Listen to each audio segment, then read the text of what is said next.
This is the second part of our 4-episode special on The Way of Kings by Brandon Sanderson from the Stormlight Archive series.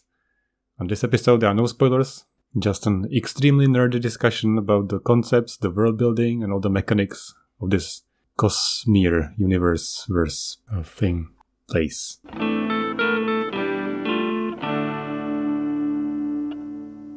Alright, so we're gathered here in person to discuss this, I'm trying not to say amazing book.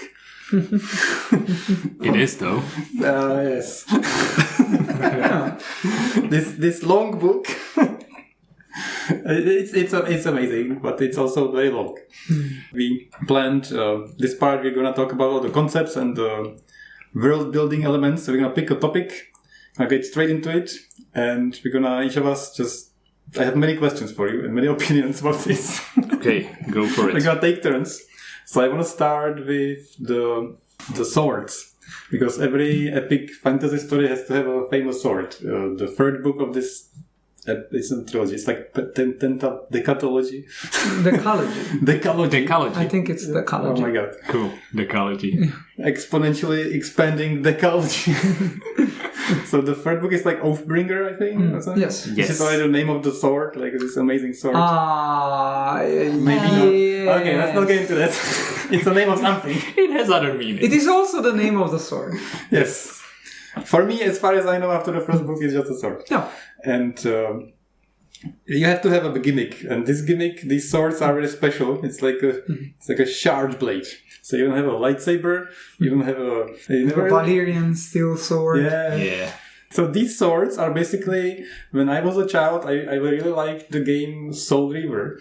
Have you played those games? I have no idea what that is. It's Soul Reaver Legacy of Kain, which is like a vampire story, and there are two brothers.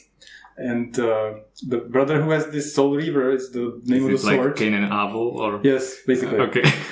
So the one that gets killed has this sword, and he's able to go to different worlds, like the astral or like after death world and the like real world. And the blade is exactly this. It's like a physical but not really physical.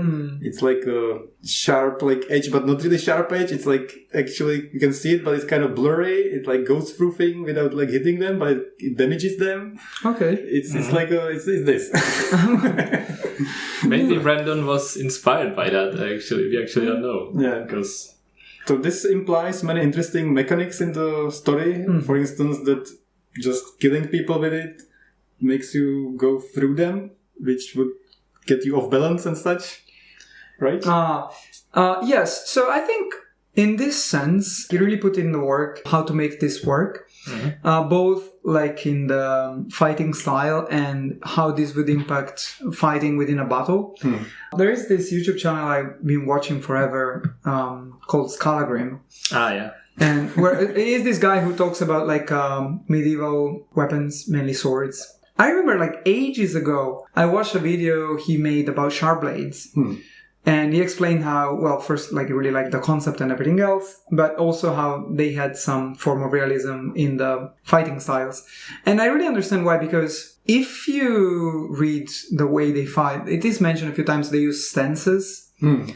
And also, in the first book, they mention how sharp blades are particularly light compared to normal blades. Like a normal steel blade of that size will be much heavier. And in general, they feel much easier to handle. I understand what you're saying, that, yeah, if they just cut through a person, you would just, like, lose your balance and, like, fall. It is explained kind of like most of the stances are essentially keeping always... They use it in the fighting, yes. It's like they're keeping the momentum of the sword going. Yeah, cool. There is... Essentially, yes, if you were trained in traditional techniques of the sword, where you expect the resistance to be there, then it would be a problem. But if you're trained with the sword from the beginning, like with the sharp blade, then like the lack of resistance is actually advantage for the fighter other than anything else. Yes, it is clearly described in the second book, where essentially a character explains that the key to fighting using sharp blades is basically never stop to move the blade. Like if you're always moving, you never lose your balance, and essentially enemies can never get close to you. To finish the move, which is a pretty cool idea. But there are plenty of things that I got very confused about, and I don't mind, but I don't get it. Like, for instance, many scenes, they stick it in the ground. What the fuck? How does it stick in the ground? That's true. I was kind of thinking about it as well, because wouldn't it just like go through the ground, like up to the hilt? I guess, like not the hilt, but like the guard, right? But that makes sense. But the way I interpreted that was, if you put it perfectly perpendicular to the ground, then that's what it would happen. Like it would just cut through the ground and keep sliding. Okay. But because sharp blades for the most part are not perfectly straight, usually they have a lot of like flavory shapes. Okay. Essentially what I think is just that because the blade is not perpendicular to the ground, not sharp side of the blade, like the dull side of the blade is touching the ground. But isn't all of it like ethereal? Like no. Actually, because there are parts of the blades which are but which how don't cut. How do those parts not get stuck in the body when you cut somebody? Because that's the key. Well, that's the same idea of like a normal sword. Like a normal sword, there is what is called edge alignment. Okay. Which is when you're cutting, if your blade is edge aligned, it means that you're cutting exactly with the line of the edge. But they never described that something actually got cut off, ever. No, it doesn't get cut off, but because you're cutting with like metaphysically speaking, with the edge, like the edge keeps going, and so the rest of the blade also keeps going. But if you lose your edge alignment, right, then the blade would get stuck. Like for example, this is really hard to explain for people who can see my hand. If your hand, if your blade is moving, like let's say at 45 degrees, okay, and then for whatever reason you jolt it a little bit, and now it's at 60 degrees, but you try to move it at 45 degrees, then your blade would get stuck. Because now it's not edge aligned, so you're trying to cut with the flat of the blade and it doesn't cut. Okay, I'm very dissatisfied with this answer, but I would try to add to that, because it's essentially that we are combining two things together, because people are actually fighting with the swords. They use it against humans or like living things, which it has different effects on living things than on like if you would have to put it to the ground or just like cut some stone with it. Which means that I guess it acts as a typical sword for unliving things, because a way it described that many of the swords have one sharp side and one dull side. So they use the dull side to just like put it on their shoulder. That's also one of my complaints. What the hell? You just cut yourself. Well, because, but they have sharp blade. They're usually only they are one-bladed swords for the most part. So for people, I think it has different effect, and no matter how you cut, it will cut. Yeah. But for unliving things, it's acting more like a normal sword, just without any resistance, essentially. Yeah. And this way, I think it would make sense that if you put it, as Paul was saying, like not straight to the ground, but like a little bit to the unsharp side, then it would stick in the ground, I guess. Yeah, but it kind of like doesn't make any sense. So if you had a person without sharp plate, okay, and he had nothing, he just t-shirt, and he just put it with the dull side on his shoulder. Sharp plate, by the way, we haven't explained. That's going to be the next one. So he has nothing. He's naked, and he puts the dull plate on his skin. It's fine. So it just stops there. Yes. That's a question. I don't know. No. I am sure because I read this recently in the third book. There are some characters who put the blade on their shoulder and they're not wearing sharp plate. So then I don't get nothing happened. Kind of makes sense. If they said that it magically changed into a different form and then it cut the person through, I would be happier. Let's not talk about it further. I don't understand this. So sharp plate. Plate, not blade. So sharp plate is essentially the cousin to shard blade, you would say. It's like or the counterpart for shard blades. It's the armor that you wear that protects you from hits from sharp blade, but also gives you, let's say, inhuman strength, and it gives you, essentially improves your abilities. It's power armor. It's power armor. It's power armor. I was about to say it's a Spartan's power armor. Yes. Yeah. Or a Space Marine's power armor. That's a good question. Like, would you be able to go to space in shard plate? I think so. Because, like, I guess, right, because, like, if there weren't any, like, leaks in the armor as it is, it would be, like, perfectly sealed. Well, you would die of cold. No, the Stormlight would keep you alive. If you're using Stormlight. yeah. So they get into territory. Yes. Okay, so they got super ultra plate and super power armor. Yeah, so essentially medieval knights in power armor. Which already feels very video gamey, but I will go later. Okay. So they are powered by Stormlight, you already said. What? Shardblades? No, Shardblades are not powered by Stormlight. Okay, so only the plates. Shardblades are powered by Stormlight, yes. And they put the like gems that contain the Stormlight, and it's like a battery basically. Yes. Yeah. Where do you put in the armor? It is not explained in detail, Exactly, but it said that inside the armor there are some points where they have the gems. Like I was expecting that to be a plot point, like they took it out. Or... From what I understand is it's a battery, but the battery is activated only when the plate has to reform itself. When the plate gets damaged, it says that it's leaking Stormlight because it's trying to repair itself. So that's when you're using the batteries. So the batteries are there only to repair the plate. They're not there to power it up. But somebody got very slow when they didn't have... Yeah, they didn't have power. The armor becomes heavy. Yeah. So I think like it needs some power. When it breaks, it says that it becomes heavy. But if it's not enough to give you power... That, okay. So gemstones are also currency? Yes. That's cool. Yes. On this, I don't want to say too much because I feel like it would be a big spoiler for the future, but it is really interesting the fact that essentially gemstones are currency, but they are also a source of power, and there's also essentially electricity. It's much more sci-fi than fantasy, I think.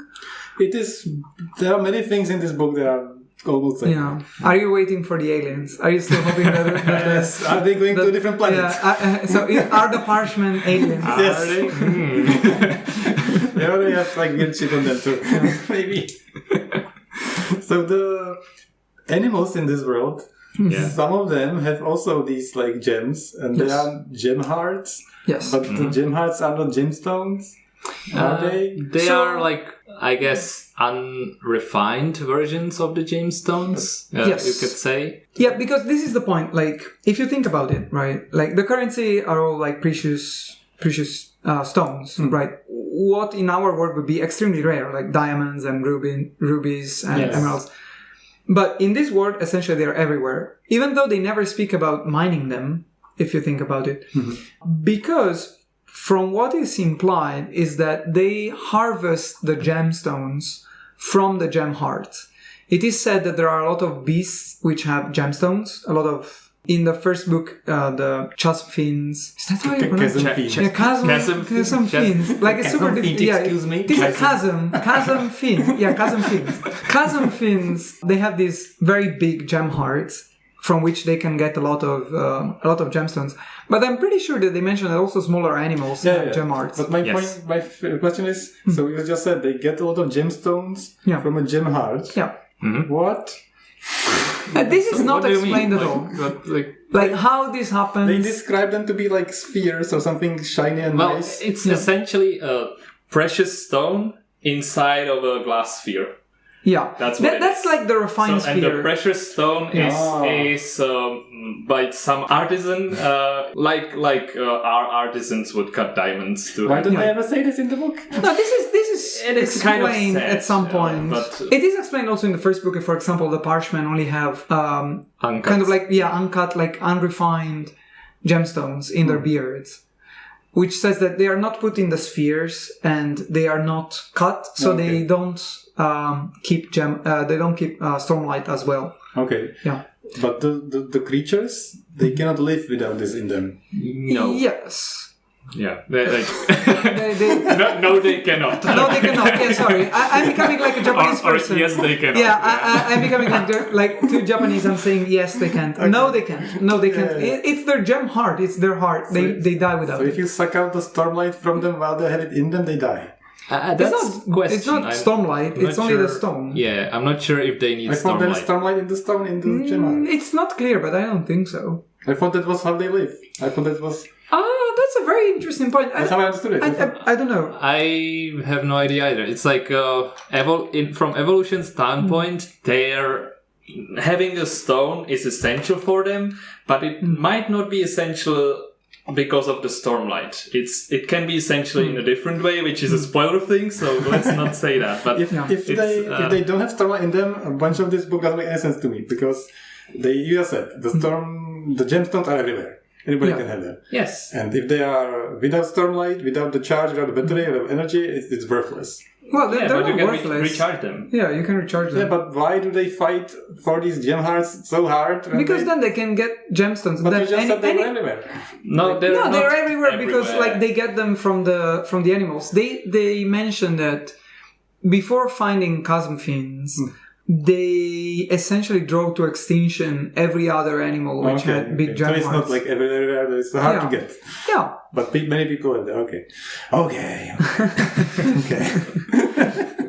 So chasm fiends are like giant gorilla, not gorilla, like Godzilla.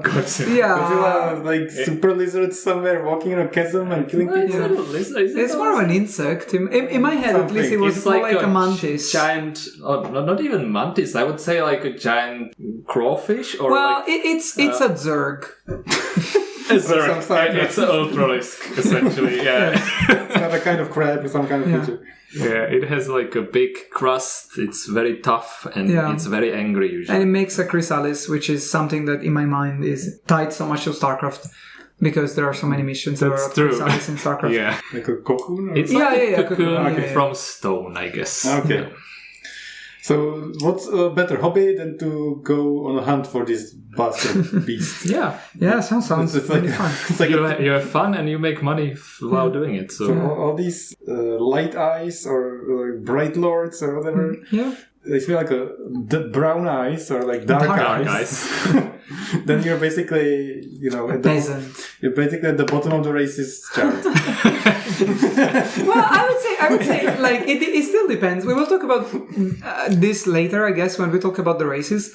But there is still first there are 10 ranks within the dark eyes. Yes. There are the 10 nuns. Oh. So there are pretty good levels that dark eye. Yeah, you can be a dark eyes, which is pretty close to being like a bright eyes. Yeah. Light eyes. Yeah, and on the other hand, there's race is still important. For example, it's pretty clear that Herdazians are essentially the Mexicans of this world. And True, yeah. Again, I want to talk about this later about the nationalities, but within society where you're from, it's still important regardless of the color of your eyes. If you have light eyes like I do, I already have a better chance to survive. Yeah. Yes. Go me. Yeah. Then... If you're like me... Or aren't you? Or me, yeah. You're fucked. Yeah. Sorry. We have to work for our rank. You were born with the rank, I guess. That's the difference. But if you steal a shard blade, your eyes change color or whatever? That's what the legend says. Based on the legends, that's what happens. So then there is Bright Lords, which is like the knights and princes and whatever. Kings. It's anyone with bright eyes. So that's the same? With light eyes. Yeah, it's just a way to call someone with light eyes. But I thought it's also like a person in a royal family. Well, in that case... Bright Lord? Yeah. Well, that's a high prince. High princes are what in our world would be high nobility, dukes and kings. Mm. Aren't there only 10 high princes, and those are the most closer to... So in Aretkar there are only 10 high princes. Yeah. Yes, but there are other high princes in Jakaved. So Jakaved is a city? Yeah. No, Jakaved is another country. It's the second biggest country. It's where Shallan is from. Okay. Anyway, there is the city where Shallan is for most of this book. Okay. In that book, there's no high prince, but there are dark eyes and light eyes. I see. And they call the light eyes Bright Lord and Brightness, even though they're not high princes. Yeah. So that doesn't matter. But the light eyes, they do have rank. They have 10 ranks the dark eyes. So the lowest rank of the light eyes, the 10th Dan, yes, it is said that they are basically almost the same as a high nun dark eye. Okay. So, yes, essentially, yes. There's not that big of a difference. The low-ranking light eyes are usually officers who don't own any land. Yeah. So I don't think you would call them Bright Lord. Well, a dark eye will still call them Bright Lord because they are not really aware of the difference in ranks between light eyes. In that sense, I agree. Yeah, this is stated several times by Kaladin, that essentially he doesn't really understand the hierarchy within light eyes. To dark eyes, every light eye is a bright lord or a brightness. Yeah, so the other country that's probably the biggest, with the most talked about population, is the Parshendi. Yes. And Parshmen. Yeah. Is the same. Good question. That's Philip. a good question. I'm very surprised. Well, they are the same race, not human, but from what is said in the first book, the Parshendi, they are essentially aware Parshmen. Parshmen are essentially like fried brain, like creatures. Like it is said that they essentially they have essentially no force of will, and at one point someone said that it is okay to essentially use them as slaves because they have no brain. So not no brain. They have no force of will. Yeah. So if you leave them in a forest and you tell them to wait in the forest, they don't even try to do anything to survive. You don't even have to tell them anything. Yeah. It's just like without any command, they will not do anything. Yes. From the first book, I took it as these are the racists talking. No. That's actually this is actually how it is. That's how it portrayed in the book. Okay. Yeah. The Parshendi are the same race, but the Parshendi are like they can think. They're like normal. They can think. Yeah, they're normal. Intelligent beings. I am convinced in book 9 it's going to be revealed that they are also brained, not unbrained. the way you have to read the books to find out. The way it was portrayed, I was convinced that it's just the perception of them, and not actually what they are. But I don't know. All right, you know better. You've already read much more. 3 times as much as I do. So you should believe them, not me. Yeah. So the only thing I have on this that we haven't talked about is the actual Stormlight magic. So there are a bunch of things I feel like we shouldn't talk about very much. But so one of them is called lashing. Yes, I know you're about to come. Lashing. Yes. So I'm gonna be lashed by all these fans. All right. All these episodes. Lashing up and down, and left and right. Everybody's getting lashed. You're getting lashed. The stable's getting lashed. Yeah. So when lashings are explained, it really feels like the tutorial of a video game. Yes. Like that chapter, the chapter with Zed.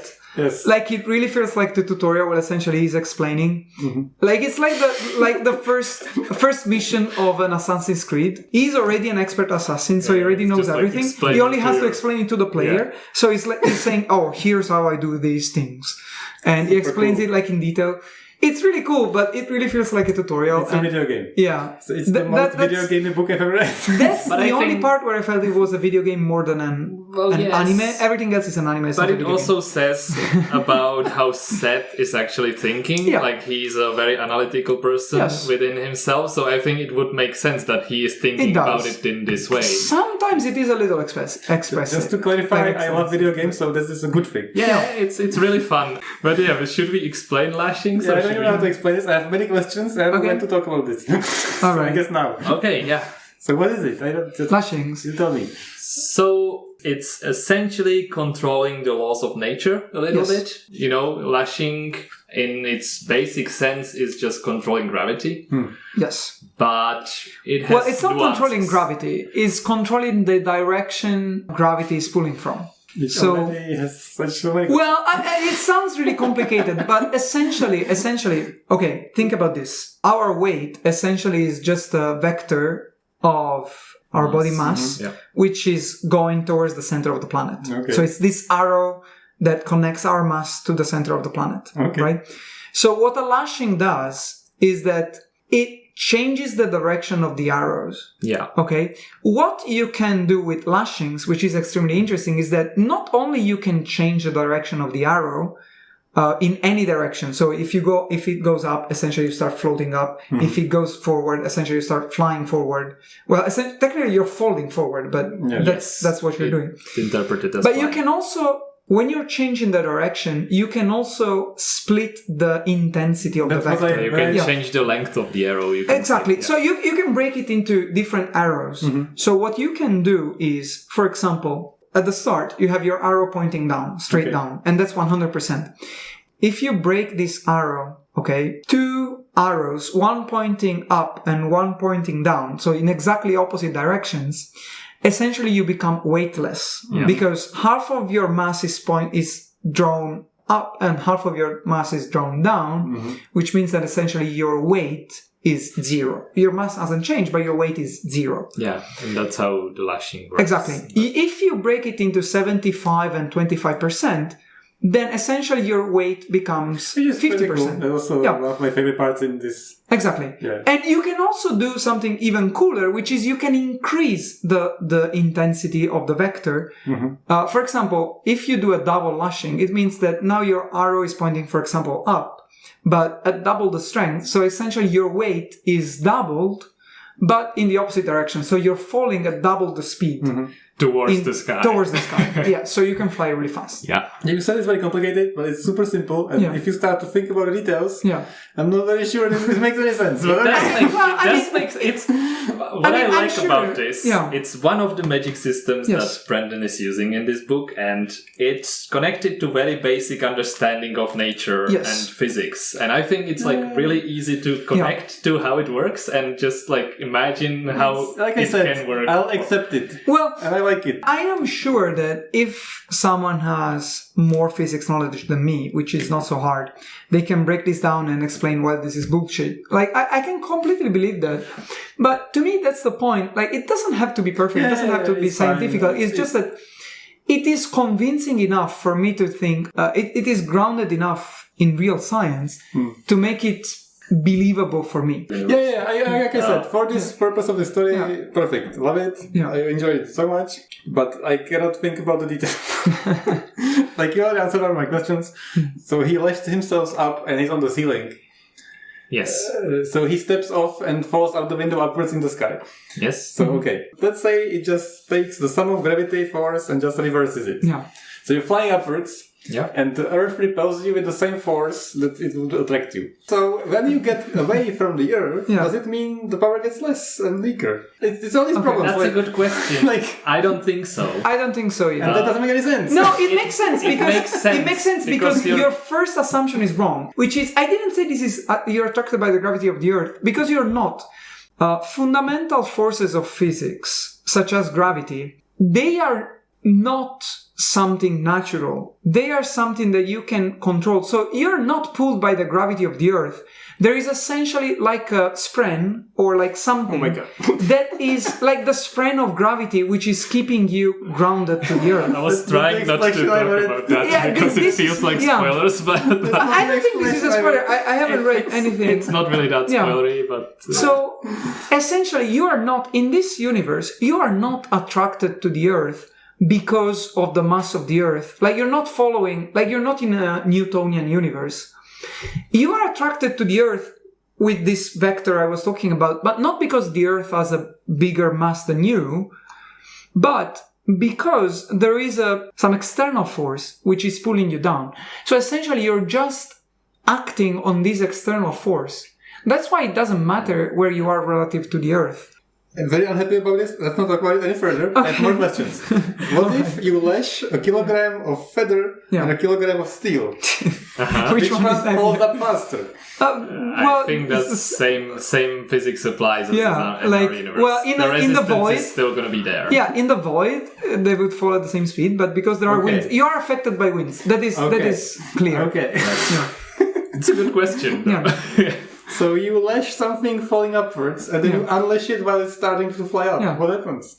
Well, it still kind of has its velocity, I think, but if you lash... So it keeps the velocity. Yeah. So now you're thinking with portals. Lashes or something. You still have momentum. You keep momentum. So that means you can basically just do whatever the fuck you want. You can take an object and you can do this. Yes, you can. And Seth is doing that, essentially. That's why it's so hard to catch. He was doing like directions. He was doing like up, left, down, a little bit up, a little bit down. He wasn't doing like a circle. No. Well, I mean... Well, you would need extreme amount of control for doing that, I guess. Possible in this also, he was fighting mainly indoors. I will not say which character, and I will not say why, but I just read a chapter about a character with these powers who's fighting in the open, And essentially, he's doing exactly what you're saying. Like, essentially, he's moving like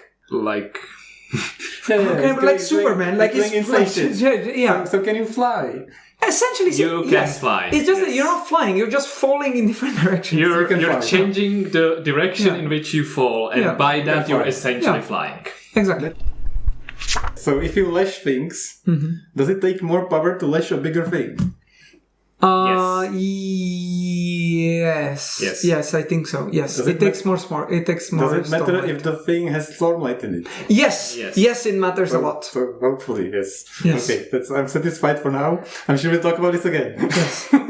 We will in more detail. Speaking of bullshit, there's a bunch of technology in this world. Yes.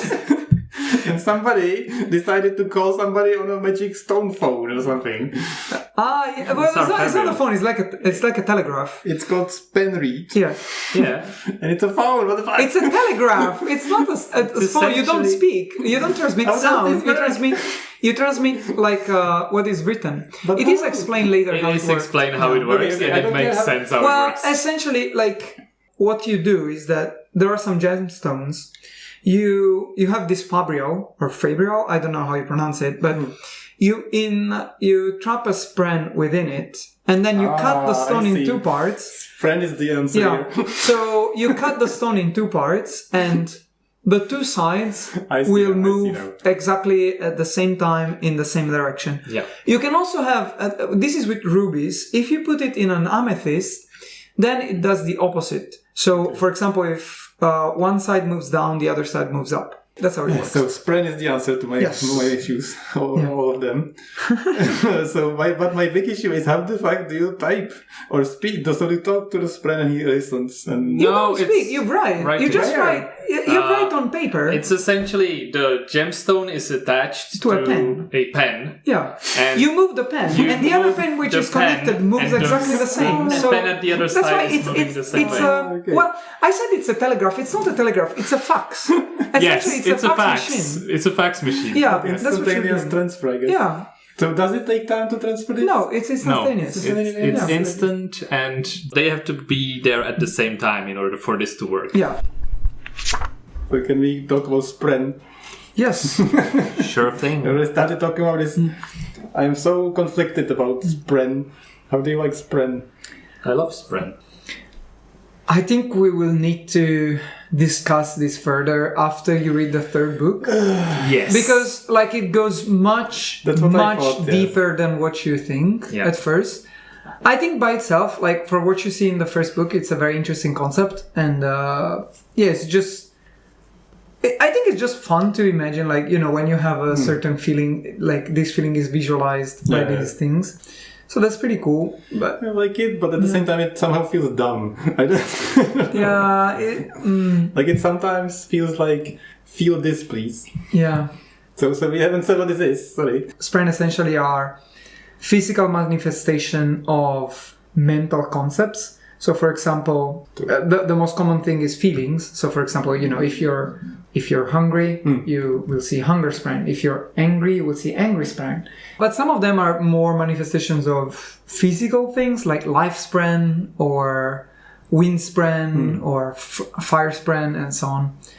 And we have been watching Solar Opposites, which is like a comedy show. It's very similar to Rick and Morty. And the aliens in the show, when they get angry, small blobs of emotions fall off of them, and it's like small characters and they run away.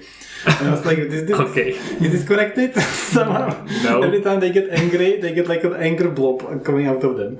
And in this world, they materialize out of nothing, or what? No, it's not out of nothing, but it's spoilers if you say where they get from. It has a place. But yeah, spren are super, super important for the... It's a big element of this. Yeah. It's a very big element that has a lot of say in the further books. Yeah. They suggest that they are always there and they just show up and you have this situation of an emotional something. Yes. Yeah, exactly. They explain that they're drawn to it. At least that's how it's portrayed in the books. There are some cool spren like Death Spren and Fire Spren, and there are some pretty boring spren why? Anticipation Spren. Anticipation Spren. Shame Spren.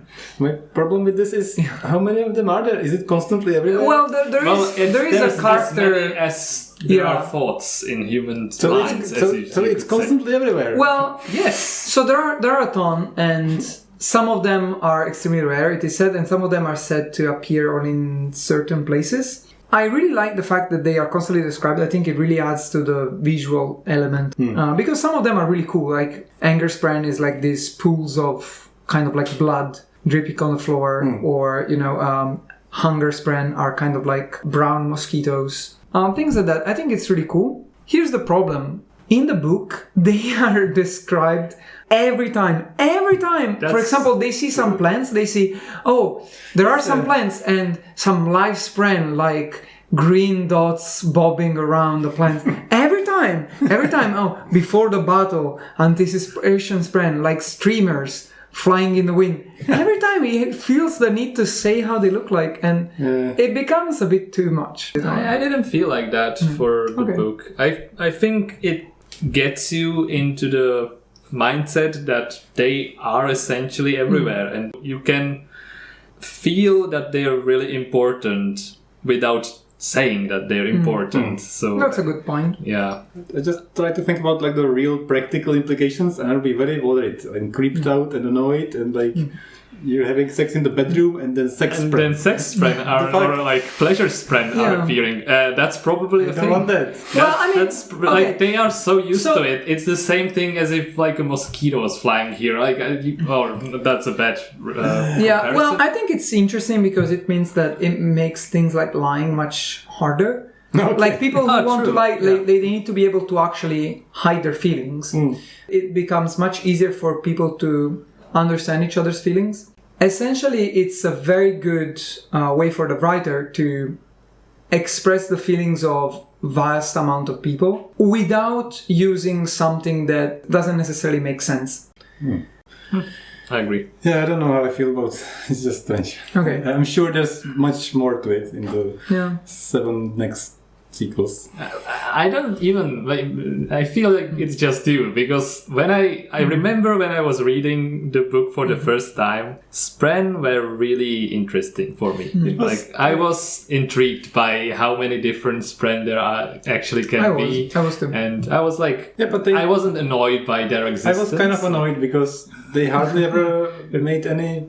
Just like, why are they there? Like, they didn't do anything, right? Exactly, they literally didn't do anything. But it's the part of the world. It's just like I was saying that sarcastically.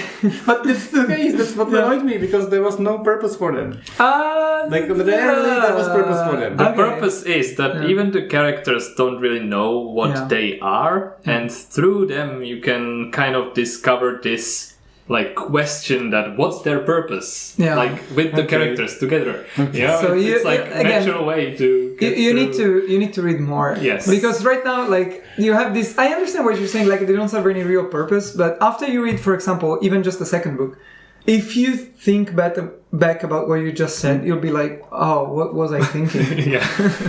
Okay. So then there's a bunch of other stuff. I feel like we have to briefly mention soulcasting. So they can, like, we talked about lashings, so they can like soulcast some magic. Yeah, that's another magic system that's in the Does universe. it use Stormlight? Yes. It does. Yes. So why isn't it the same thing?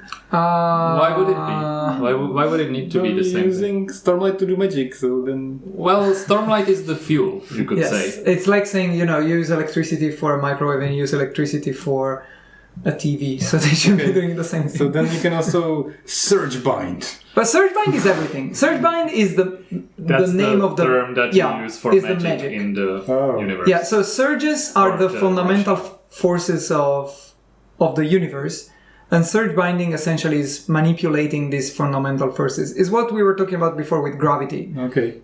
Yeah. Yeah. So I have a question. I was very annoyed I didn't get an answer for. Okay. What the fuck is the save hand for? That's the religion. Do you want to talk about the religion now? You can't call about the religion. Do you want to talk about the religion? I want to talk about the religion, guys. Okay, so really there is the religion, to me, it's one of those things that I really appreciated, and this will lead also to my next thing I want to talk about. So I'm sorry, I'm taking control of this podcast right out of your hands. in most fantasy settings, or even not fantasy like sci-fi or whatever, when a religion is created, usually it's taking inspiration from a real life religion. Usually sometimes mixing different elements, changing some points, but essentially it's inspired by a real life religion, which is fine. Like, it's normal. We get inspiration by real life. What he did here, which I really, really liked, is that, of course, he took some inspiration. Clearly, there is some inspiration from, the Christian religion. Although, like, there is the fact that the church is kind of subdued. Also, there's inspiration from video games, which I can talk about later. So, anyway, there clearly is some inspiration, but specifically, I want to talk about bigotry in this sense, because in many books, when bigotry is mentioned, usually bigotry is just a reflection of bigotry in real life religions, like, women should not expose their bodies, and no premarital sex, or gambling is not okay, things like that. What I like is that in this book he presented bigotry in a way that is, to me, intentionally absurd for the reader. Okay. So when I think all of our reaction when we saw something like, oh, men and women should eat different foods, or women should cover their left hands, or all of these things, they just sound completely absurd. Like, what? Why would they cover their left hand? Like, what? Like, it doesn't make any sense. Also, he never says anything about left-handed women. As a left-handed person, I'm extremely offended. Like, what? Yeah, that's a good question. Right. Like, anyway, so all of these things, they look absurd to us, but I think this is exactly what he's trying to point out, which is bigotry and all of these, like, concepts that we have because we grew up in a world which has been influenced by religion. They make sense to us only because we grow up within this society, within this system. But if you take someone completely, like, alien to our system of values, most of these, they make absolutely zero sense. Like, for example, something like, priests can't get married, okay, in the Catholic Church. Like, for someone like me who grew up in a Catholic country, this is just like an obvious fact, right? But for someone who's from a completely different, like, system of values, like, this just sounds odd. Like, why would you do that? Like, what's the moral purpose of that?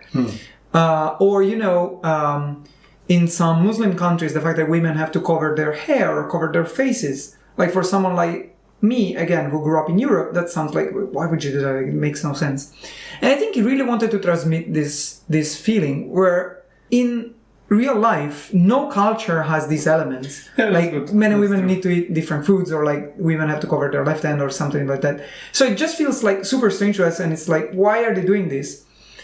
Which I think will be at one point an evolution in that society in these books has to face, which is all of these things, all of these traditions have no real purpose to protect any moral value or to preserve any sanctity of the humans. They're just stupid traditions which came up for misinterpretation of what happened in the past.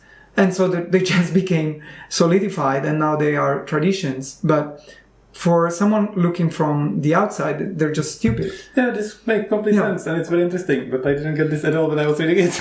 Well, it helps us have a peek at what happened in the history through these traditions, I think. I think it's really nice that we get this religion that actually is built on the history that's from the book. Which, to be honest, I didn't even remember it's a religion. I was like, why is this event here? What the...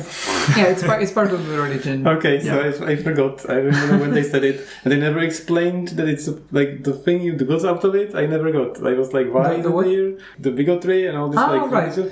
I didn't get this at all. I was like, why is it? Why is he pointing it out again? I don't know what this is. Me neither, to be fair. Tell me what this is. Like, why did he say what this is? Also the men eating something, women eating something. It's been mentioned like twice, maybe.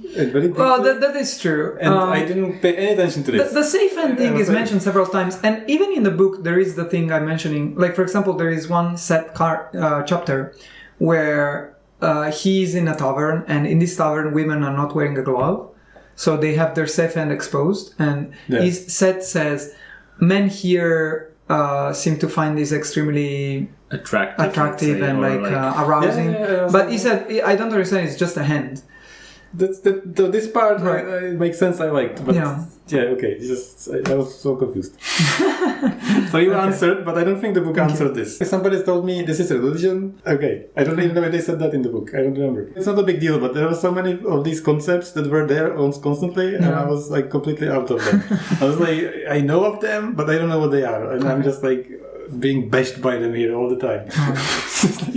That's fair. I think that's all the concepts of other world building. Hopefully it gave you an idea what this is. Thanks for listening. In the next episodes we're gonna look at the story. Hopefully we'll not die in the process. Well, I won't. Already dreading this. I'm enjoying this very much.